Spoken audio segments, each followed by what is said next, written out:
Bismillahirrahmanirrahim. Assalamualaikum warahmatullahi wabarakatuh. Pertama-tama dan yang paling utama, marilah kita panjatkan puji syukur atas kehadirat Allah Subhanahu wa Ta'ala, karena berkat limpahan rahmat-Nya lah sehingga kami bisa menyelesaikan tugas final yang telah diberikan. Salawat serta salam tak lupa pula kita curahkan kepada Nabi kita, Nabi besar Muhammad Sallallahu Alaihi Wasallam, karena dialah Nabi yang membawa kita dari zaman jahiliyah menuju zaman yang seperti sekarang ini. Baik, kami akan mempresentasikan hasil dari makalah kami. Sebelumnya kami dari kelompok 1, adapun anggota kelompok kami yang pertama ada saya sendiri, Sri Reski Marhami sebagai moderator dan akan menyampaikan materi 4 dan 5. Ada Sakinah Sulistiana Yunus yang akan menyampaikan materi 1 dan 2, dan ada adik Putri Anggraini yang akan menyampaikan materi 5. Baik, untuk mempersingkat waktu, saya akan memberikan kepada Sakinah Sulistiana Yunus untuk memaparkan materi 1 dan 2. Kepada Sakinah Sulistiana Yunus, saya Baik, terima kasih atas kesempatan yang telah diberikan kepada saya. Di sini saya akan memaparkan materi pertama, yaitu tentang apa itu sarana berpikir ilmiah. Baik, langsung saja. Berpikir ilmiah adalah berpikir yang logis dan empiris.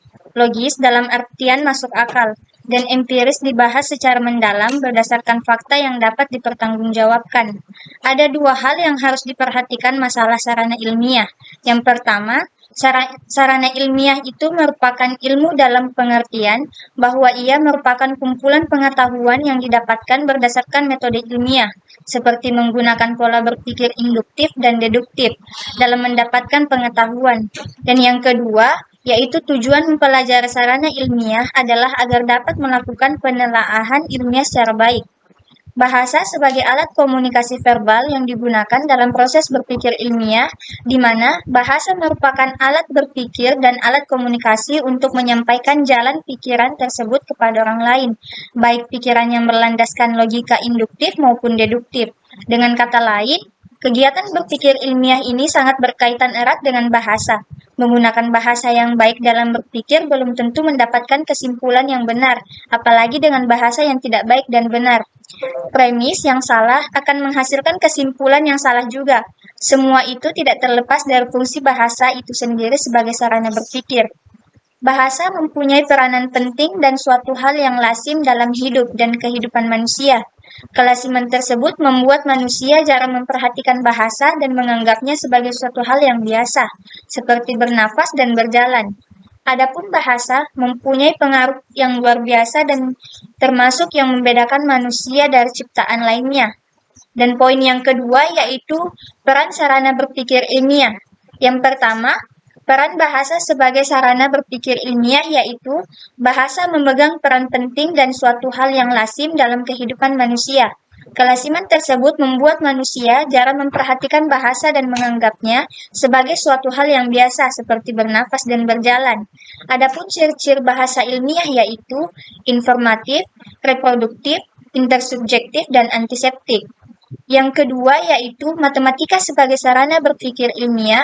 Untuk melakukan kegiatan ilmiah secara baik, diperlukan sarana berpikir salah satunya adalah matematika. Sarana tersebut memungkinkan dilakukannya penelaahan ilmiah secara teratur dan cermat.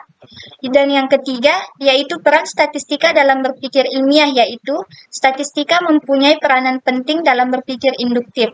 Statistika memberikan cara untuk dapat menarik kesimpulan yang bersifat umum dengan jalan mengamati hanya sebagian dari populasi yang bersangkutan. Dan poin yang ketiga, membahas tentang tujuan dan fungsi berpikir ilmiah. Dan yang pertama, tujuan mempelajari sarana ilmiah adalah agar dapat melakukan kegiatan penelaahan ilmiah, dan fungsi sarana berpikir ilmiah adalah membantu proses metode ilmiah dan bukan merupakan ilmu itu sendiri. Poin yang keempat yaitu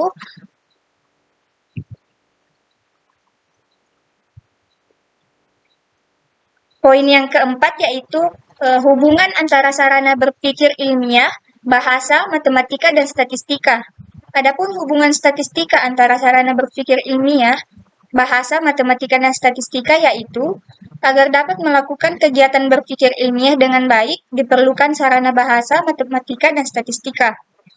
Materi selanjutnya tentang ilmu dan moral, tanggung jawab sosial ilmuwan. Pada materi ini, poin yang pertama yaitu pengertian aksiologi. Apa itu aksiologi? Aksiologi merupakan bagian ketiga dari kajian filsafat setelah ontologi dan epistemologi. Aksiologi adalah teori yang berkaitan dengan kegunaan dari pengetahuan yang diperoleh. Poin yang kedua yaitu ilmu dan moral. Nah, di sini kita harus tahu apa yang dimaksud dengan ilmu dan moral. Ilmu itu sendiri ilmu adalah pengetahuan tentang sesuatu bidang disusun secara bersistem menurut metode tertentu yang dapat digunakan untuk menerangkan gejala tertentu di bidang pengetahuan ilmu, sedangkan moral merupakan kondisi pikiran, perasaan, ucapan, dan perilaku manusia yang tidak terkait dengan nilai-nilai baik dan buruk. Poin yang ketiga yaitu tanggung jawab sosial keilmuan. Apa itu tanggung jawab sosial keilmuan? Tanggung jawab sosial seorang ilmuwan adalah memberikan perspektif yang benar, untung dan rugi, baik dan buruknya, sehingga penyelesaian yang objektif dapat dimungkinkan. Hal ini dikarenakan dia mempunyai fungsi tertentu dalam kelangsungan hidup manusia. Itulah materi yang sempat saya sampaikan. Lebih dan kurangnya saya mohon maaf. Untuk materi selanjutnya saya serahkan kepada rekan saya yaitu Sri Reski Marhami. Kepadanya saya persilahkan. Baik, saya akan melanjutkan materi dari rekan saya tadi. Nah, saya akan membahas tentang ilmu dan kebudayaan, manusia dan kebudayaan, ilmu dan pengembangan kebudayaan. Nah, seperti yang kita lihat dari PPT yang di samping saya, ada 3 poin yang akan saya bahas, yaitu ilmu dan kebudayaan, manusia dan kebudayaan, ilmu dan pengembangan kebudayaan. Nah, poin yang pertama yaitu ilmu dan kebudayaan, di mana ilmu dan kebudayaan mencakup 2 aspek, yaitu hubungan timbal balik antara ilmu dan kebudayaan dan strategi kebudayaan. Nah, apakah hubungan timbal balik antara ilmu dan kebudayaan? Ilmu adalah bagian dari pengetahuan. Untuk mendapatkan ilmu, diperlukan cara-cara tertentu. Ialah adanya suatu metode yang menggunakan sistem mempunyai objek formal dan material. Karena pengetahuan adalah bagian dari unsur kebudayaan, maka ilmu merupakan bagian dari pengetahuan dengan sendirinya. Pengetahuan dengan sendirinya juga merupakan salah satu unsur kebudayaan. Antara ilmu dan kebudayaan ada hubungan timbal balik. Perkembangan ilmu tergantung pada perkembangan kebudayaan, sedangkan perkembangan ilmu dapat memberikan pengaruh pada kebudayaan. Sedangkan strategi kebudayaan yaitu strategi kebudayaan merupakan upaya atau apa yang harus dilakukan untuk menangani kebudayaan, khususnya di Indonesia yang beragam budaya. Nah, ada baiknya kita selalu berpegang pada asas trikon dari Bapak Kiai Hajar Dewantoro, yaitu asas konsentrasi, asas konvergensi, dan asas kontinuitas. Nah, selanjutnya, poin kedua membahas tentang manusia dan kebudayaan. Nah, apa sih kaitan antara manusia dan kebudayaan? Nah, kata manusia dan kebudayaan sangat berkaitan erat dalam kehidupan sehari-hari. Kita tidak bisa lepas dari yang namanya kebudayaan. Apa yang bisa kita lakukan? Itu bisa disebut dengan kebudayaan. Kebudayaan secara tidak langsung merupakan wujud dari pendidikan, karena kebudayaan diperoleh dari proses belajar yang selanjutnya diturunkan ke generasi selanjutnya. Kebudayaan diturunkan dari waktu ke waktu. Oleh karenanya kebudayaan mengikat waktu. Pada dasarnya kita manusia, baik sadar ataupun tidak sadar, telah menciptakan kebudayaan kita sendiri. Misalkan ada seorang anak yang terbiasa bangun kesiangan dan kebiasaan itu terulang terus sehingga bisa disebut kebudayaan, yaitu kebudayaan kesiangan. Selanjutnya poin ketiga. Poin ketiga yaitu ilmu dan pengembangan kebudayaan. Nah, apa sih ilmu dan pengembangan kebudayaan itu? Nah, ilmu dan pengembangan kebudayaan merupakan satu kesatuan yang tidak bisa dilepas dan saling memberikan pengaruh satu sama lain. Ilmu sebagai suatu cara berpikir dan dalam mengembangkan kebudayaan memiliki manfaat, dapat diambil dari karakteristik ilmu itu sendiri, yaitu rasional, logis, objektif, kritis, dan terbuka. Selanjutnya Selanjutnya yaitu ilmu pengetahuan dan sains. Nah, seperti yang kita lihat pada PowerPoint yang tertampil ada 8 poin, yaitu yang pertama ada pengertian ilmu, yang kedua ada syarat-syarat ilmu, yang ketiga ada pengertian ilmu pengetahuan, yang keempat ciri-ciri ilmu pengetahuan, yang kelima fungsi ilmu pengetahuan, yang keenam pengertian sains, yang ketujuh karakteristik sains, dan yang kedelapan ada ruang lingkup sains. Nah, poin yang pertama yaitu membahas tentang pengertian ilmu itu sendiri. Nah, seperti yang telah dijelaskan oleh rekan saya sebelumnya, saya akan sedikit menambahkan ilmu pada dasarnya adalah pengetahuan tentang sesuatu hal atau fenomena, baik yang menyangkut alam atau sosial atau kehidupan masyarakat yang diperoleh manusia melalui proses berpikir. Itu artinya bahwa setiap ilmu merupakan pengetahuan tentang sesuatu yang menjadi objek kajian dari ilmu yang terkait. Nah, poin yang kedua membahas tentang syarat-syarat ilmu. Berbeda dengan pengetahuan, ilmu merupakan pengetahuan khusus di mana seseorang mengetahui apa dan mengapa sesuatu itu terjadi. Syaratnya yaitu objektif, metodis, sistematis, dan universal. Nah, selanjutnya ada pengertian ilmu pengetahuan. Nah, mungkin ilmu pengetahuan itu sudah tidak asing lagi bagi kita. Nah, ilmu pengetahuan dapat diartikan sebagai kumpulan pengetahuan yang disusun secara metodologi dan sistem. Selanjutnya ada ciri-ciri ilmu pengetahuan, yaitu empiris, radikal, sistematis, objektif, analitis, verifikatif, logis, bersifat ilmiah dan kritis. Selanjutnya ada pengertian sains. Sains adalah rasa keingintahuan tentang dunia dan bagaimana dunia bekerja yang tumbuh dari hasil pengamatan atau observasi terhadap dunia.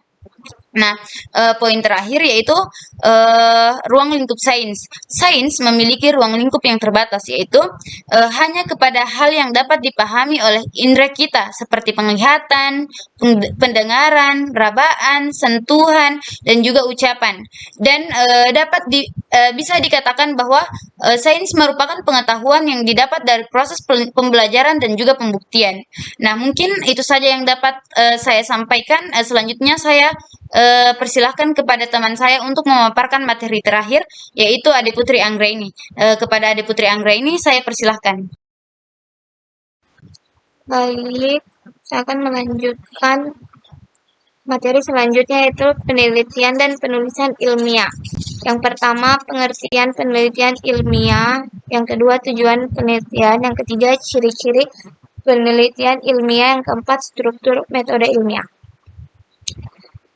Untuk materi ini menjelaskan tentang pengertian ilmiah. Yang pertama, menurut Soekardi tahun 2003, penelitian adalah proses ilmiah yang mencakup sikap formal dan intensif, karakter formal dan insentif karena mereka terkait dengan aturan urutan maupun cara insentif dengan menerapkan ketelitian dan ketepatan dalam melakukan proses penelitian agar memperoleh hasil yang dapat dipertanggungjawabkan, memecahkan problem melalui hubungan sebab akibat dapat diulang kembali dengan cara yang sama dan hasil yang sama.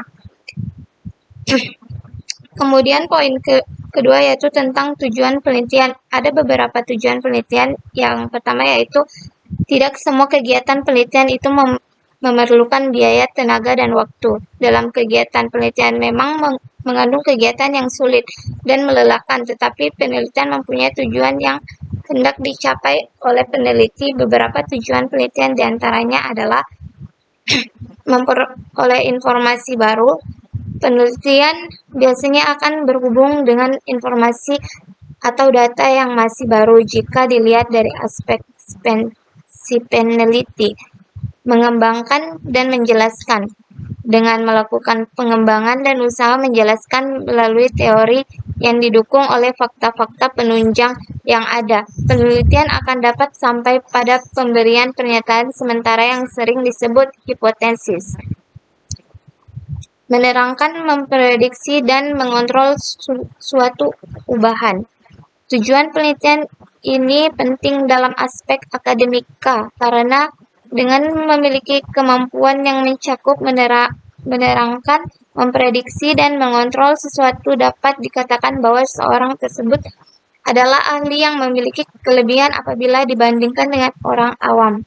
Kemudian, poin ketiga membahas ciri-ciri penelitian ilmiah. Apa saja ciri-ciri penelitian ilmiah itu? Nah, adapun ciri-ciri penelitian ilmiah secara ringkas adalah sistematis, logis, dan empiris. Dan lengkapnya ciri-ciri penelitian ilmiah adalah sebagai berikut. Yang pertama, purposiveness, yaitu fokus tujuan yang jelas. Yang kedua, rigor, yaitu teliti, memiliki dasar teori dan desain etiologi yang baik. Yang ketiga, testability, yaitu prosedur pengujian hipotensi yang jelas. Yang keempat, replicability, yaitu pengujian dapat diulang untuk kasus yang sama atau yang sejenis. Yang kelima, objectivity, yaitu berdasarkan fakta dari data aktual, tidak subjektif dan emosional. Yang keenam, generalizability, yaitu semakin luas ruang lingkup penggunaan, hasilnya semakin berguna. Yang ketujuh, precision, yaitu mendekati realitas dan confidence, peluang kejadian dari estimasi dapat dilihat. Yang ke-8, parsimony, kesadaran dalam pemaparan masalah dan metode penelitian. Yang ke-9, kaidah epistemologis. Epistemologis adalah teori metafisis tentang pengetahuan. Epistemologis dapat diartikan sebagai pengetahuan sistematik mengenai pengetahuan dalam kerangka epistemologi. Penelitian ilmiah berkedudukan di dalam metode ilmiah. Metode ilmiah merupakan salah satu cabang bahasa epistemologi. Kemudian poin terakhir membahas tentang struktur metode penelitian yang terdiri dari penemuan atau penentuan masalah secara sadar, rumusan kerangka permasalahan, menyusun kerangka penjelasan, pengajuan hipotesis, pengujian hipotesis, deduksi dari hipotesis, pembuktian dari hipotesis, penerimaan hipotesis menjadi teori ilmiah.